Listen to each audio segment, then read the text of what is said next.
If tomorrow starts without me, there's something you should know. While I hold you close, never let you go. Hello and welcome to The Broken Pack, a podcast focused on giving sibling loss survivors a platform to share their stories and to be heard, something that many sibling loss survivors state that they never have had. Sibling loss is misunderstood. The Broken Pack exists to change that and to support survivors. I'm your host, Dr. Angela Dean.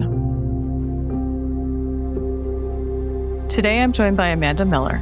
In January 2024, Amanda lost her younger sister, Shawna, who was 3 months pregnant, and her nephew, Jett's father, all in one sudden car crash. She's here to share Shawna's story and to make sure Shawna's name keeps being said. Take a listen. Cause you never know, you just never know. So welcome to the show. How would you like to introduce yourself to our listeners? My name's Amanda Miller. I'm Shawna's big sister. I currently live right outside of St. Paul, Minnesota. Thank you. So you mentioned being Shawna's big sister. How would you like to introduce Shawna to us? Shawna was my little sister. She was 30 years old when she passed away. She was the typical baby of the family. She had everything she wanted, and everybody appeased her whenever she asked for anything. So really the typical baby sister of a big blended family. We had, between the two families, my mom and her wife, they have 7 children together, and Shawna was the youngest. One big part of Shawna was that she was a mom. When she passed away, her son was 8 years old. His name is Jett, and she was also expecting. So she was going to be a mom again when she passed away, 3 months pregnant. Yeah, thank you for that. I always think as the younger sibling that I don't think my brother would have said that about me being the baby of the family. It's so interesting. What was your relationship like with Shawna? So it kind of ebbed and flowed, similar to most siblings. We, in our immediate family, my mom and dad have 4 children. So I have an older brother who's 42, and then my older sister, Jamie. My brother's name is Tony. My older sister, Jamie, is 39. I'm 36, and then Shawna was 30 when she passed away. Mm-hmm. We're all very close in age. When my parents got divorced, Amy, myself, and Shawna most of the time lived with my father. So with us being kind of separated from our mom when she was younger, I kind of was a mother figure to her.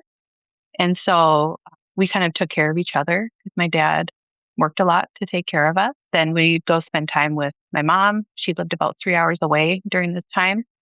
Kind of was looking back at pictures, preparing for this. And one thing I noticed was every picture that Shawna was around, I was either holding her in my lap or holding her hand. I look back and I see that I was always doting on her. It was a very special relationship. And then teenage years, very typical. We shared a room for most of our upbringing because our older sister had the other room by herself. And things were kind of normal growing up. When she graduated high school and ventured out on her own and I became a mom, things were a little bit more different just because I didn't always agree with her choices. Mm-hmm. And with me being the middle child, I very much take the role of peacemaker and all that. So I was one of the only ones in our family that would tell Shawna my true feelings about things. I didn't really like to sugarcoat being a sister to her because I wanted what was best for her always. Mm-hmm. I looked at it as like I was the tough love, but she must have appreciated it because whenever she had issues, she would usually come to me. So at the moment, she didn't like my answers maybe, but I think she always knew that it was coming from a really special part of my heart. Well, and you described having been a little bit of a mother figure to her, so that makes sense that you're giving her the tough love as well. What was the age difference? So it was 4 years. Yeah. Mm-hmm. She would be 31. Yeah, so 4 years. It's weird when you start to think in that terms of how old they should be.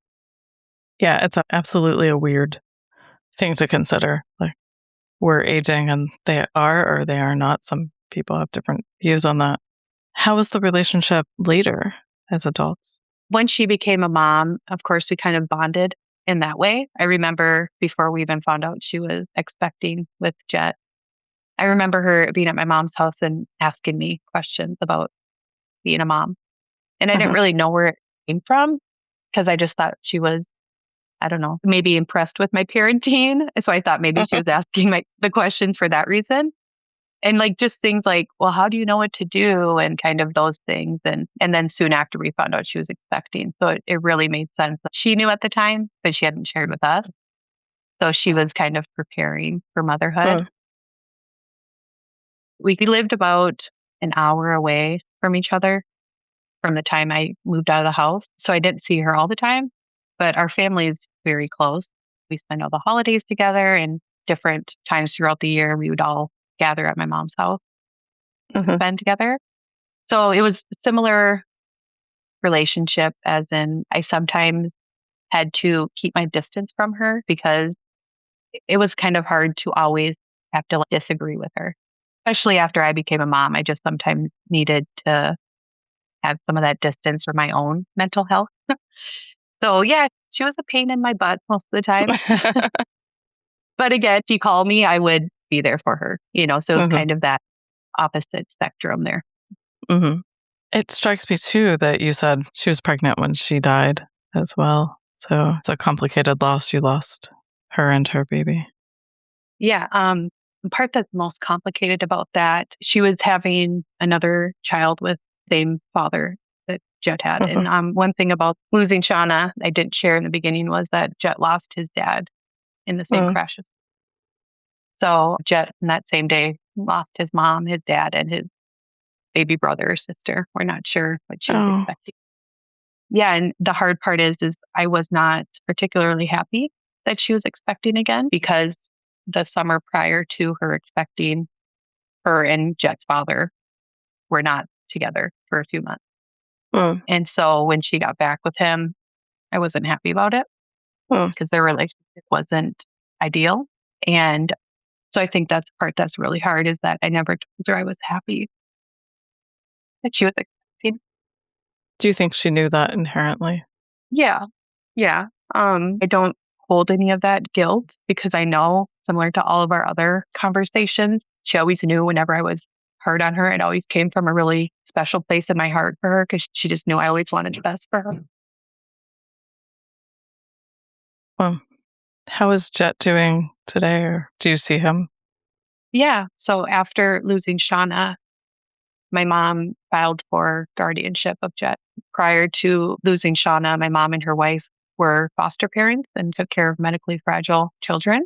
So for them, it was kind of a no-brainer that they'd taken care of a lot of kids throughout the years that needed somewhere. And so it was almost like it was preparing them for this moment. So we just really quickly after filed for the guardianship. And when I think back to it, it seems so far away, but also just yesterday that we had to do all this stuff. So she got guardianship and conservatorship. So everything worked out that way. We didn't really have any issues. There was no Uh-huh. back and forth. So Jett lives with my mom and they live about an hour away. He's really thriving in the circumstances. He has two grandmas that Huh. bring him breakfast every morning on a tray, you know? Yes, because that's Nice. what That's grandmas lovely. do. Mm-hmm. Yes. We had to move schools again, which was really hard because he unfortunately had to move schools quite a bit in just kindergarten and first grade. But he has really gotten into a place where he's thriving in the fact that he's learning so much and he's really well rounded. We talk about Shauna all the time. And so he really is great about sharing if we're doing something and he has a memory of Shauna, he shares it with us. So in those aspects, when you think of a child who's lost both parents, that there's good days and bad days, but overall, it's such a difference in Jet 2 years ago with like school and just seeing him smile. I live outside of St. Paul with my husband Tarian and our two daughters. So Jet loves coming here because we have Huh. a trampoline in the back and a playground and all the things that, kids love. It is, I think, a plan for them coming up after this next school year that they do want to move closer to me because I have been a big support for them and it takes a village. For myself as well, it would be really nice to have my mom close by. Absolutely. What would you like to share about losing Shauna? I remember the day very vividly, which I'm sure most people can relate to. It was a normal Friday. It was January 19th, 2024. Earlier that day, I had gone to a field trip with my younger daughter, Aria. And then we left school early because my girls both had dentist appointments. And so we did that. And then we had gone to Target, which was in that same parking lot. As I was leaving Target, I saw my mom calling, and it's not uncommon because I do talk to her today. And so I pulled over in the parking lot and answered the phone, and it was on speakerphone in my car, which is normal again because I talk to her often and she likes to talk to her granddaughters. And I just remember her saying, Shawna's dead. Oh. And she said she got into a car accident and her and Darren are dead. And right away I asked, where's Jett? Because at this time it was 3:30. So I didn't know if it happened like on the way home from school. Jett was at school because it had happened about 3 hours prior. But because the severity of the crash, they weren't able to get her ID or anything out of the car. So when they notified Darren's parents, because they are the owners of the car, they shared that it was Shawna. So then they were able to identify her that way. One thing about finding out in the car that day, when I think back to it, I remember hearing a scream. Uh-huh. For many months, I thought it was my daughter, my 10-year-old. There was a time after that we were talking about it with all as a family. And my stepmom, Dawn, she said, Amanda, that was you that screamed. Yeah. And I don't remember that. I just remember hearing it. So we got off the phone and I'm in the parking lot of Target and called my husband because he was at home and he was going to come pick me up, but we weren't far from home. So I drove home and I knew I had to start packing to go to my mom. So yeah, it was that moment of shock. I still drove home, not really even understanding. Uh-huh. I got home and already about 30 minutes later, it was already on the news.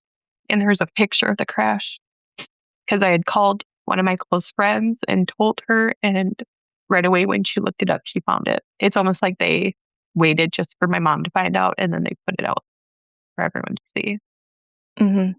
A couple things strike me about that is, I won't say most of us, but most of the people that I've talked to, including myself, you get that news and then you have to share with your family members, right? But your daughters heard it at the same time as you. Yeah. I wonder if you were trying to navigate how they were also dealing with this horribly shocking news. I don't even remember even talking to them after that. I think once I got home, my husband took that over because I just went we had a third bedroom at our previous house and I was trying to, from the laundry, just gather clothes. And I was hyperventilating and I'd never had a panic attack before that day. But I just kind of sat there knowing I had to hurry up and pack so I could get to my parents, but also not wanting to be there. There was that pull of like, I know I need to go, but I didn't want to have to deal with that. Yeah. Because I knew that would be really hard. Mm-hmm. In the grief counseling class that I teach, I was just talking to them about the role of media in some of these tragic accidents. And there is a movement to work with the media to handle this a little bit more gently. And it sounds like, unfortunately, that wasn't your experience of your sister's death. Yeah. Usually in my family, I'm the one who is the caretaker for people. And so I'd ask my mom who's going to call my dad because he lives alone. And he's about 2.5 hours from me and about an hour and a half from my mom and my brother who lived right by each other. And then my older sister lives in Georgia. So thankfully, my brother called my dad because I couldn't have made that call. So I packed everything and my husband brought us over there because he knew I couldn't drive. It's an hour drive. But yeah, it took a while. I didn't get over there until probably almost 3 hours later, just because I couldn't pack. I couldn't think. It was just that moment of know what you need to do, but like your body is not moving. Uh-huh. And then people were calling me because my dad's from a really small town, and he got the call when he was at the bar having his happy hour on a Friday. And so being in a public place, everybody found out really quickly, Uh-huh. which is okay because, again, I don't think my dad would have been able to share that news with anybody. So he was able to just, get in the car and go. And then there's people that were able to kind of share with his extended family. That feels really heavy. All of that traumatic, sudden loss for sure.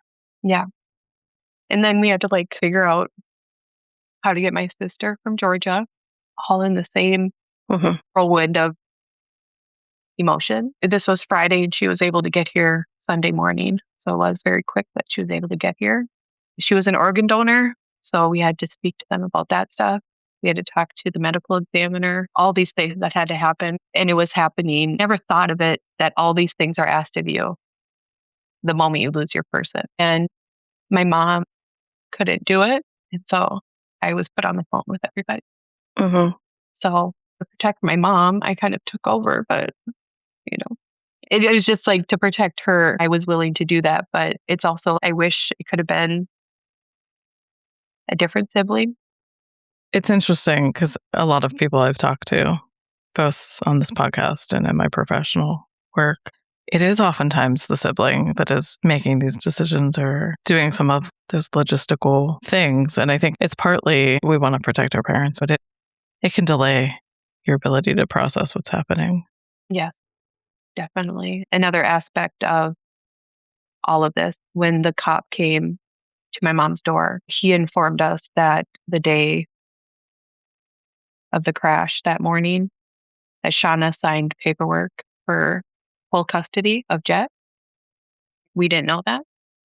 So they were asking a lot of questions surrounding the relationship because of what happened that morning. Uh-huh. We all had the same questions. We didn't know what happened. We didn't know where they were going. We didn't know anything. We just knew that Jett was dropped off at school and then they were traveling east on Highway 7. And that's all we knew. My mom was able to ask Darren's mom if she knew where they were going, and they were going to pick up her vehicle from the shop. Actually, we didn't know that at that time because all we had heard from her was that Shawna's vehicle was not at the house. And so we were like, well, where would her car be? And so we mentioned that to the detectives that had reached out, that we didn't know where her car was because that seemed weird to us, that she was riding with him and then her car wasn't at the house. We just didn't know where her car was. Jett had been picked up from his other grandparents, Darren's side of the family, from school. And so he was with them in this day. And they had shared the news with him, what happened to his parents.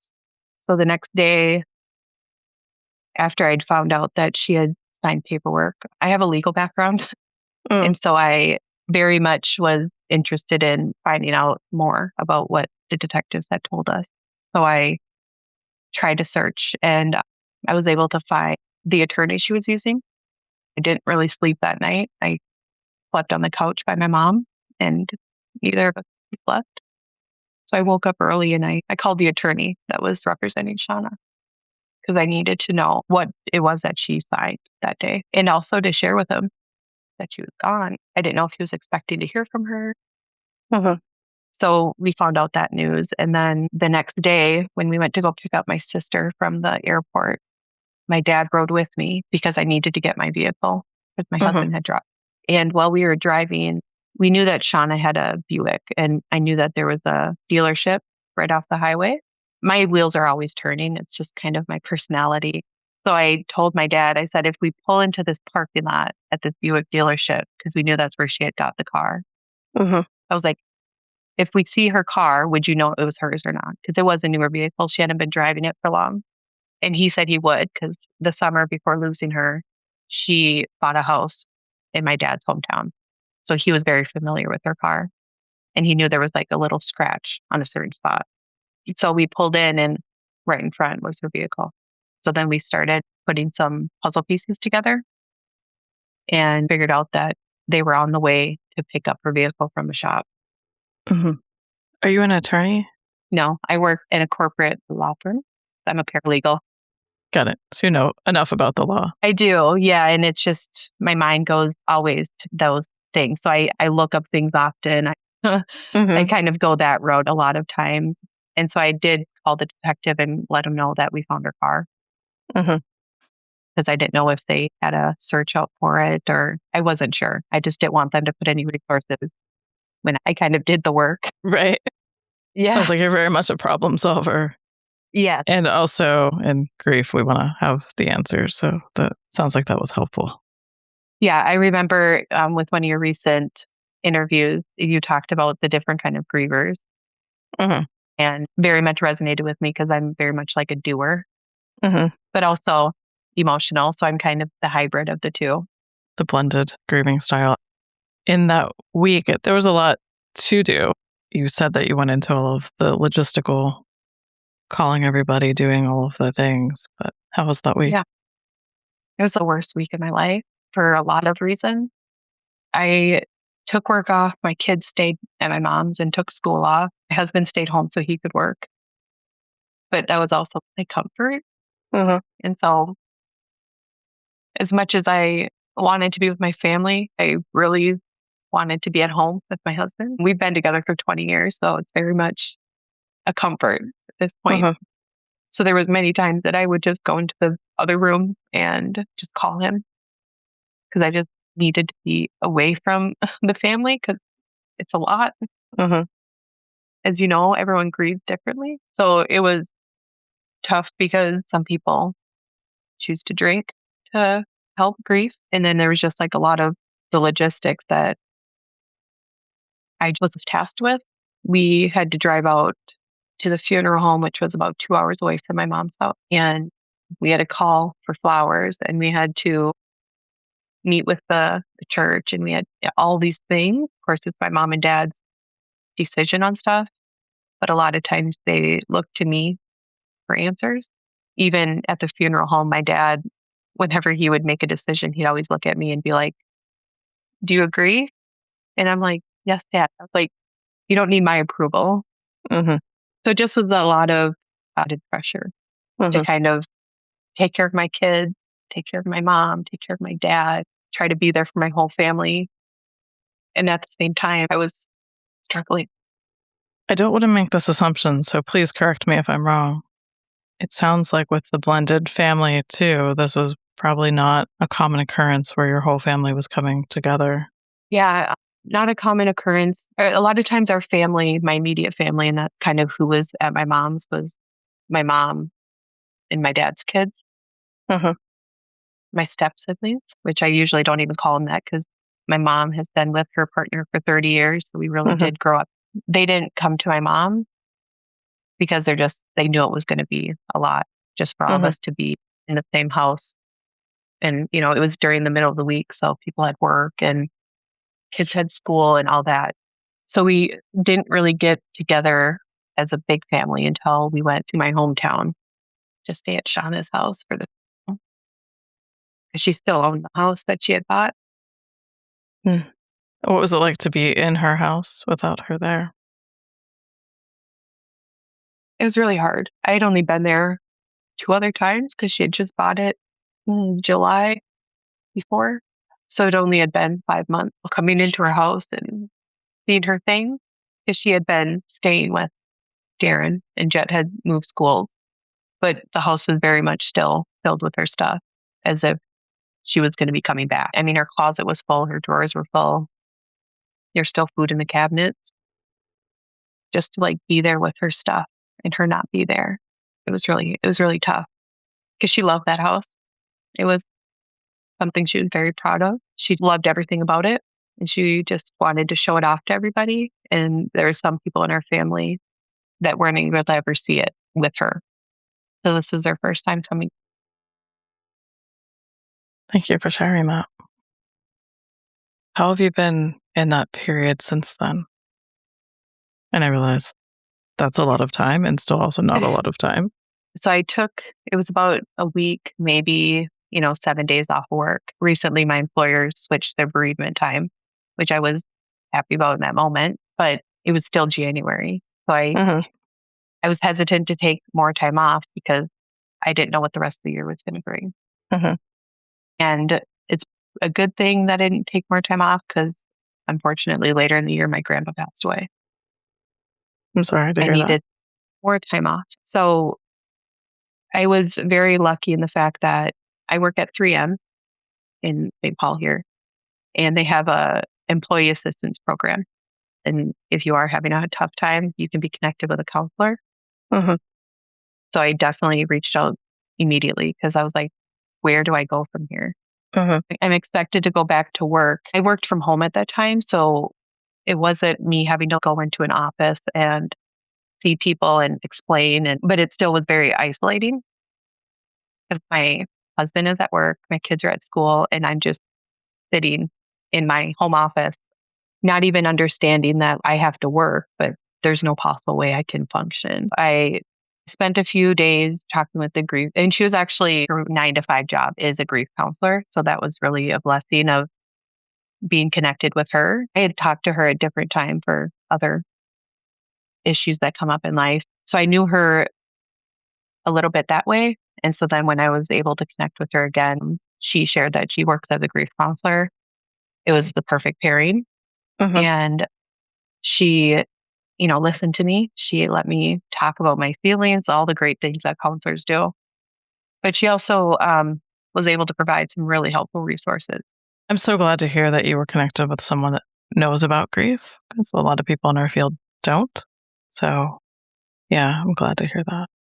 What resources were most helpful for you? One of the first ones she provided, because she also knew that a lot of the sadness and, everything like that was for Jett. Uh-huh. I know I'm struggling, but I also have 2 kids struggling. I don't need just adult resources. I need something to be able to know how to help my nephew. Mhm. One of those resources is a place here in the Twin Cities called Brighter Days Family Grief Center. They're a nonprofit that is there for the whole family. Jotted down all the stuff she told me. And when I looked at their website, I reached out and sent an email briefly saying what had happened. And immediately the director there, Carolyn, reached back out and gave her contact info so they could be there for us. That's fantastic to hear. If it's okay, I'll put that info in the show notes. She was able to tell me about grief counseling around the cities and mention that unfortunately there is usually a wait list Mhm. for all counseling. But I think grief counseling, like you mentioned, there's a lot of people in the field that don't have that ability. So we do have a counseling network nearby here that's called Family Mean. They used to be called Center for Grief. I called and got my name on the wait list. I knew that I was going to need that as a resource. And so I didn't want to wait and then wait longer. Mhm. And the wait really wasn't very long, thankfully. Another one that I was given was called the Compassionate Friends. I joined the sibling group there, which was very helpful because, again, there's not a lot of resources for grief and then even less for siblings. And so Mhm. I kind of spent the next few days and probably weeks and months just searching for resources. And one of those was your podcast that I found and started listening to very early on. I was somebody who listened to podcasts often when I would Mhm. work, and a lot of that was true crime before, and I knew that wouldn't be what I was continuing to listen to. Yeah. Yeah. It's interesting because I have a client that's not a sibling, but the grief actually has made her listen to true crime, which really parallels what has happened in her life. And I would just always wonder how people approach that because it can be different for everyone. I personally wouldn't listen to anything about death unless it was about grief. Yeah. Yeah. But I'm glad you found us. Yes, it was very helpful because, again, when you're early in your grief, you think that everything that you're going through is abnormal. You're like, I'm feeling this, but nobody else could possibly be feeling this. And just the fact that you can listen to these stories from other siblings or other people talking about loss, and they're describing the same exact thing that you're feeling. And the isolation that you feel really early on definitely gets lifted because Mhm. you are feeling like, even if I'm not talking to them one-on-one, at least I know how I'm feeling is not abnormal. Mm-hmm. For sure. And I think with such a disenfranchised loss, like sibling loss or friend loss, or even grieving for your unborn niece or nephew, it's hard to explain that or to feel understood in that. So, Yeah. sounds like you had a great counselor. I did. She was fantastic with our employee assistance program. And then I was able to get connected with someone at Family Needs. And it's been great. And I've actually still seen her like a year later. And it's just been so incredibly helpful to have not only somebody who understands grief that I can go talk to, but she just has so much knowledge in all other aspects of my life. So I'm able to go to her. And I kind of joke with my family that she's our family therapist, even though she's never met them. Because I will talk about family things and she'll give pointers on Jett and my mom. It's a really big transition for Jett and for my mom and my stepmom. And their names are Kathy and Dawn is my stepmom. Mm-hmm. They have always been grandmas. They raised their 7 kids and they were in this lifetime of being a grandma and loved and thrived with that. And now they're in a parental role again. And they both were looking in the horizon at retirement and now caring for a 9-year-old, very, very energetic boy. Yeah, I think about that often in middle age. Like, I don't know that I could, but I mean, they didn't have a choice. And so what a blessing for them to be able to do that. You put something on this forum that I want to read to you. You probably don't remember writing it. You wrote, "The hardest part of losing a sibling suddenly is grieving not only the person you loved, but also the relationship that might have been." Yeah, that was something I talked about with my grief therapist. Because of Shawna's and my relationship, we never really got a chance to mend things after she got back with her son's father.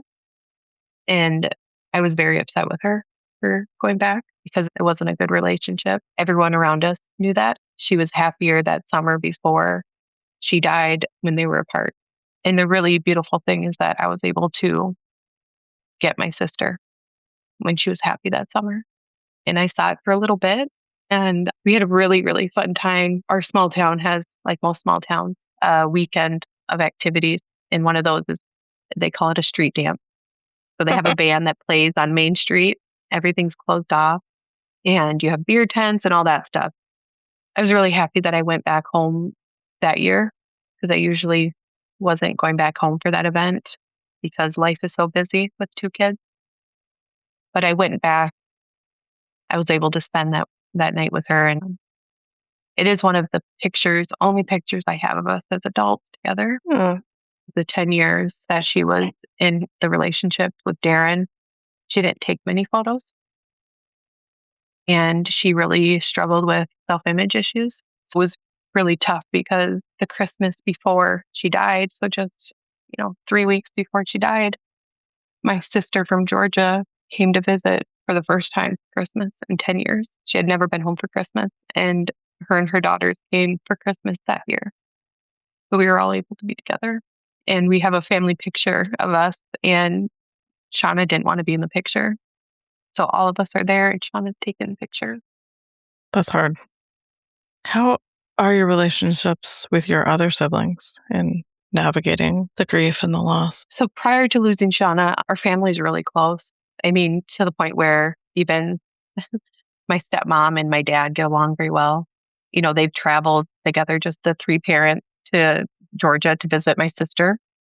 Our family's very atypical in that way, that we can all be in the same house, my 2 moms and my dad, and everyone gets along very well.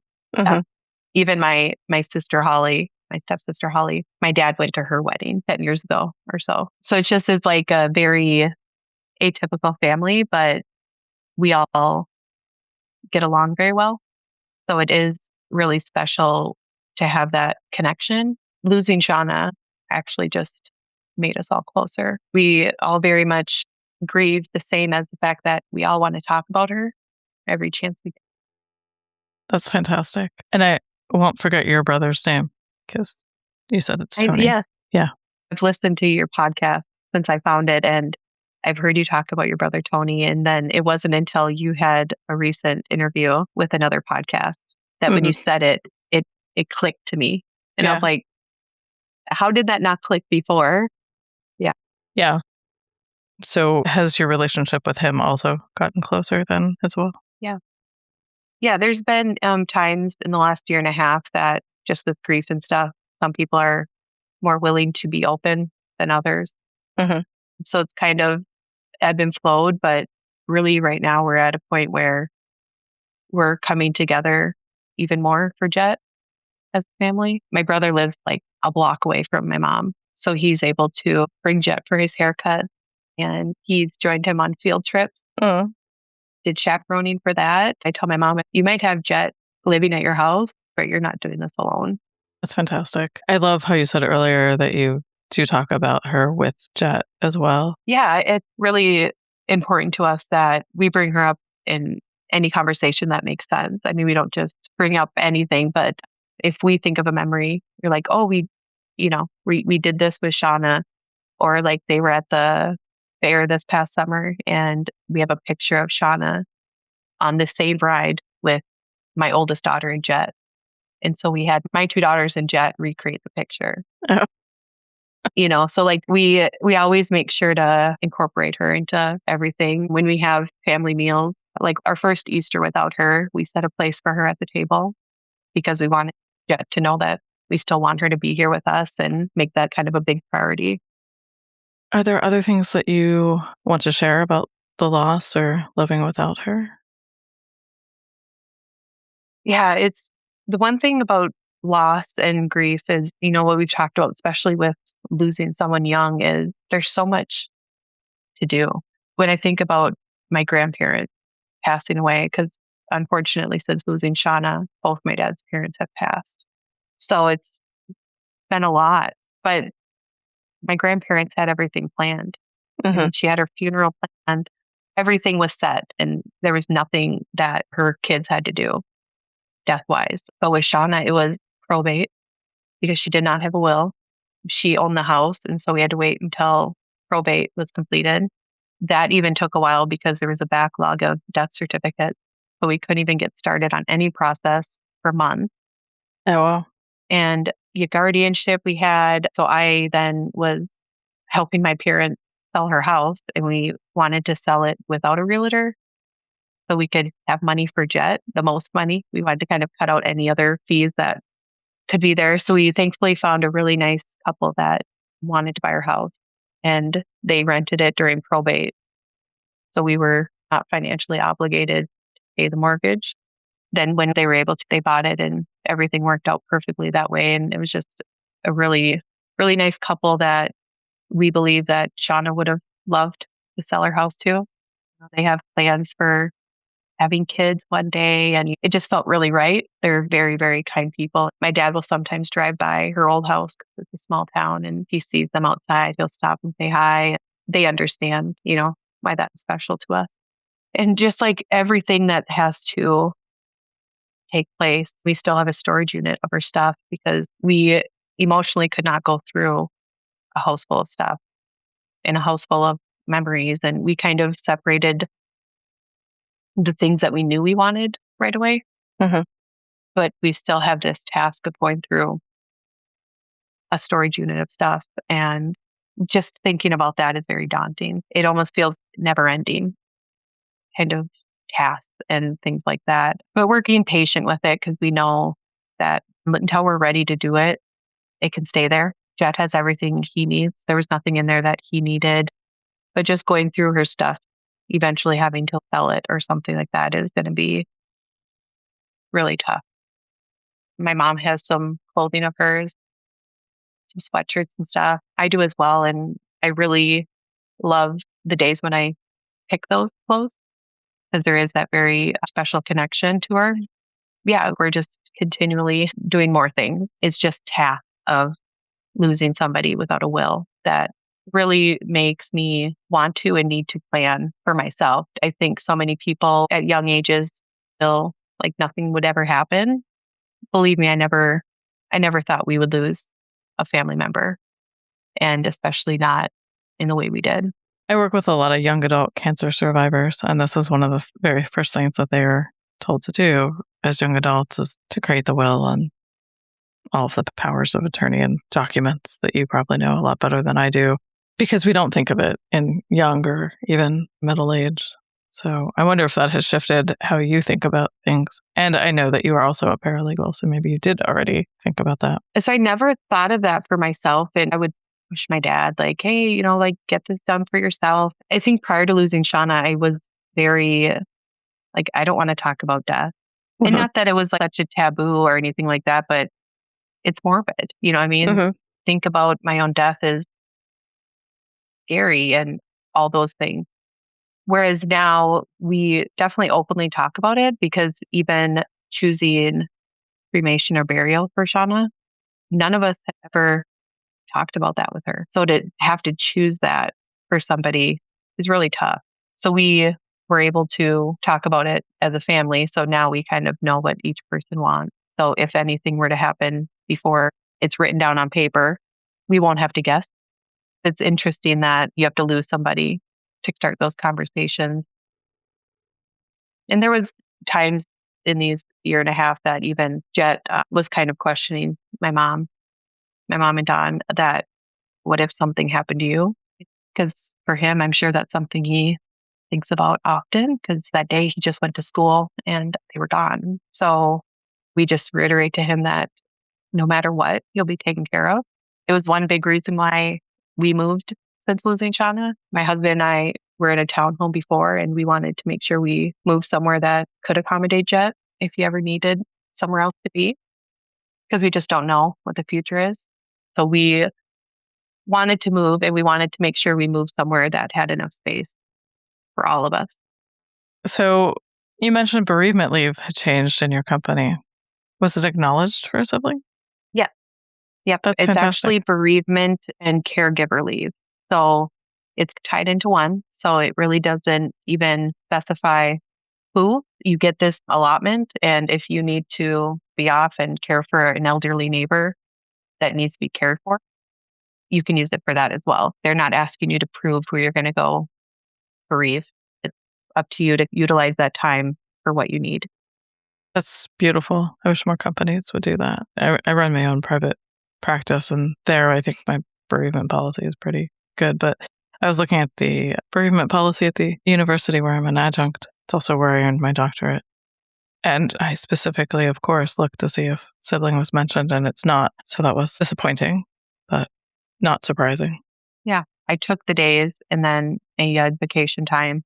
But then early the next year is when my grandma passed away. So New Year, I was able to get more bereavement. It's something I wish I didn't have to utilize in these past couple of years. It's been a lot because my dad lives 2.5 hours away, and just worrying about him kind of grieving alone has been really hard for me. I have my husband, my mom, her partner, Don. We have kind of these support systems. We talk all the time, but it is something I always really worry about. The compound loss of losing Shawna and then both your parents. So it definitely has been really heavy on my heart. I'm a very empathetic person, and so I sit and think about how I'm feeling about things, and then I can only imagine how other people feel, and then I take that on. I'm very thankful for therapy because I'm able to go visit her once a week and unload some of that, because it is heavy. What would you have wished to have known about sibling loss? I mean, I know that you wish that you didn't know anything about it, but thinking back to January of 2024, what do you wish you would have known? Or what would you want other people to know? One thing that really surprised me was the people that you think are going to be there for you are usually the ones who aren't. It was really eye-opening after losing Shawna. The people that you really thought would be closest to you and be there for you and kind of supportive kind of disappeared. A lot of it is because death and dying is not a fun topic, and some people just can't handle that, I guess. So it's really surprising seeing who reached out and who didn't. Another thing is I know other people in my life who have experienced sibling loss with someone young. although I know it was heartbreaking for them, I never realized how impactful it was every day. Yeah. I just wish I would have, not wish because you don't know what you don't know, but I definitely have reached out to those people differently Uh-huh. because unfortunately I understand. Uh-huh. I've been asked many, many times from people even my age, how's your parents? Uh-huh. A lot of people ask me about Jett, which is very understandable, but many times in those same conversations that they're asking about my parents and asking about Jett, they don't ask how I am. Uh-huh. It's always surprising to hear that, but it's so common. Yeah, I almost have to just tell them how I'm feeling because they won't ask. I joke that grief is like a part of my identity now. And whether it's fun or not, I bring up Shawna whenever I can. Uh-huh. There's been many times where I've met people and walk away and I'm like, okay, I just trauma dumped on them. And it's something that comes organically and then they hear everything. It is mostly because it's such a big part of my life. Uh-huh. It's one of those things that I never knew that losing someone like this, because of course I've lost grandparents, but this feels very different. Uh-huh. And I didn't know that every morning I wake up and think about it. Every night I go to bed, I look at her picture because I have a little area in my house that's dedicated to her. And I always say goodnight to her. It's just the part of grief that you don't realize is so intertwined in every moment of the day. And even if you're going to therapy and you're working through things, it doesn't take away grief, doesn't take away the pain. I don't cry every single day, and I can talk about her a lot of times without crying, but that doesn't change the pain. That's a really good point because grief does last forever, but it looks different, sometimes moment to moment. I love that you say goodnight to her and have that space in your house. Oh, what a way to stay connected to her. Yeah. And everybody's kind of done that in their own individual houses of my family. For Father's Day, I found a picture. I was sent one from my cousin at her wedding, Uh-huh. Shawna and my dad together. I had it blown up on a camera. My brother, for his birthday, asked for pictures of him and Shawna. It kind of reminds me of the movie Coco, where they have the family on display. I want my kids to know Uh-huh. that she's going to be a part of our day life. I want Jett to know that Shawna is really important to us. And I don't want to put her behind a closed door and pretend like she never was here. It's my mission now that people who didn't know Shawna will know her name, and the ones who did know her won't forget her. I want to continue my relationship with her, and I feel like I have Uh-huh. just through my own change in spiritual feelings of things. I feel more connected with her now than I ever did because I feel her close to me always. When I wear her clothes, everything feels very close. And although I wish we could have had a different relationship before she passed, there's no doubt that she knows. Uh-huh. I love that you're actively having that relationship with her now. I do think the clothing is not for everybody, but I know I have a couple sweaters of my brother's and I will wear them when I feel like I need a good hug from him. So, yeah. And it was really special. Now, the style for teenagers is going back to the same style when Shawna was a teenager. My niece, who is the same age now Shawna was then, she was able to go through her clothes at my dad's house. And the same things that are in stores right now, she was able to just take out of a box at my That's dad's lovely. house. So it's really special. And they feel more connected with her and proud to wear her stuff. And her kids lost Shawna too young as their aunt. And Shawna really loved being an aunt, especially to my girls and my sister's girls, because Shawna had Jett. Uh-huh. So she didn't get to do some of those things that girls like to do. She always liked to do my daughter's hair. My daughter is biracial, and so her hair is very, very curly. And it would be funny because she would play with her hair and then she'd come out and she's like, "What do you think?" And I'm like, "No, Shawna." Like, no. And it was just like that quality time that Ari would have, with her aunt, and Shawna loved just to play with her hair. And it's really special because my girls even They have pictures in their room, like by their bed of Shawna, similar to what we do. She's going to continue to be their aunt no matter where she is. They know having those things in that relationship with Shawna is going to be helpful to Jett, because I think one thing that kids worry most about is, would you forget me? And so us reiterating to Jett that we'll never forget Shawna, then he knows we'll never forget him. Shawna was his whole world. Prior to going to school, he was with her 24/7 because she was a stay-at-home mom, and they were together nonstop. He never spent the night anywhere without Shawna. So as much as I think about Shawna, I know he's thinking about her even more. Yeah. Especially when those school things come up around Mother's Day or whatever. Yeah. And Brighter Days Family Grief Center got signed into law in Minnesota for Children's Grief Awareness Day. We were able to go do a family activity. We went bowling with Brighter Days, and he was able to go to, it's called Camp Aaron last summer. So it's a bereavement camp for kids who have lost a parent or a significant person in their life. That went as a camper, and I actually volunteered as a camp counselor. It was really special because I was able to spend the day with the teenage group. I really wanted that age range because I wanted to see what our future would be with Jett, and just to see how teenagers grieve differently than a 9-year-old. It's very similar in that they don't really want to talk, but then they do share sometimes. And that was a very impactful day for both Jett and I. With my volunteering with Brighter Days, and I share their information with anyone. When people have lost people, they come to me, which I appreciate because I want to be there for people and help them if they want. Like, people are there for me, and I'm grateful for that, because if there's resources out there, you don't need to search for them. I can give you them. So a lot of times when I hear about a loss of a parent or something, I care with them. I have resources if and when you want them. Because again, I already did the work. There's no reason for you to have to try to find those things when you're already doing a lot of other stuff. Yeah. That's fantastic. What are your favorite memories of you and Shawna? We grew up in a really small town, and when my parents first got divorced, we lived in this really small town where we would go play at the park. And then in the summer, my sister, Shawna, and I would go visit my mom together. And then there would be a different time my older brother and sister would. So we'd have our more intimate time visiting them. It was a 3-hour drive. And we stopped on the way, and we all went to this park and played.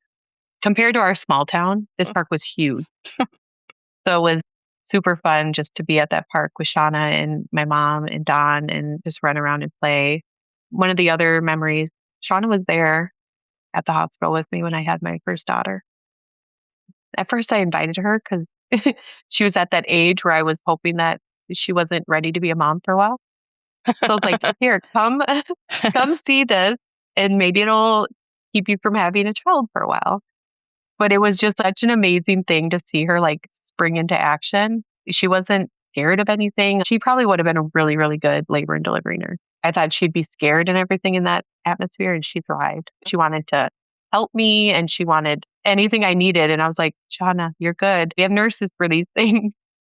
That was really special. I remember the night that she had Jett. We knew she was close to giving birth, so I was at my mom's house. And then she called us, and it was that evening that my mom and I drove to the hospital to meet Jett.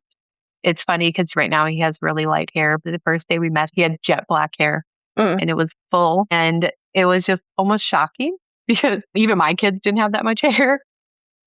Just to see Shawna become a mom, and she loved kids. Whenever we were at a family gathering, she was always holding my kids. There's just some people in the world that are made to be a mom. And that was definitely her. I think if she had the choice, she would have just been a mom and just had a house full of kids, because she just loved all of that, everything that came with that. The past summer, I had mentioned that she had bought her house and was living with just her and Jett. And we had so much fun that night. We had some drinks and we danced on the street, and having fun with her like we haven't had fun for a really long time. And just to see her like truly happy And I really thought this was going to be a forever thing with her. I really hoped and prayed that she would be strong and not go back to the relationship. But I know that's easier said than done. Uh-huh. The one time I visited her at her house, I was out with some of my friends from high school. And then my dad locked me out of his house when he went to sleep. So I called Shawna and she lived close by. And I was like, Dad locked the door. I was like, can you come pick me up? So she came in the middle of the night to come pick me up. And then we just sat at her table and I had some food and that she had made earlier and we just visited at her table. Those are the moments of siblings. We were talking about everything and anything and we were just there together and it was just a really special moment. So that part's hard for me that we had such good moments during that time. And then I wasn't able to get back to that before losing her. Yeah. What a beautiful set of memories, though. Well, thank you for sharing, and thanks for introducing us to Shawna and yourself today. Thank you. I really appreciate the opportunity to share about her. Thank you so much for listening. Our theme song was written by Joe Millwood and Brian Dean and performed by Joe Millwood. The Broken Pack is more than a podcast. Visit thebrokenpack.com to sign up for Wild Grief, our newsletter, and to explore everything else we're building. If today's episode resonated, you can send us fan mail or support the show using the links in the show notes. Information on Wild Grief, our social media, resources, and our guests can be found wherever you get your podcasts. Please like, follow, subscribe, and share. Thanks again. Oh, you never know, you just never know.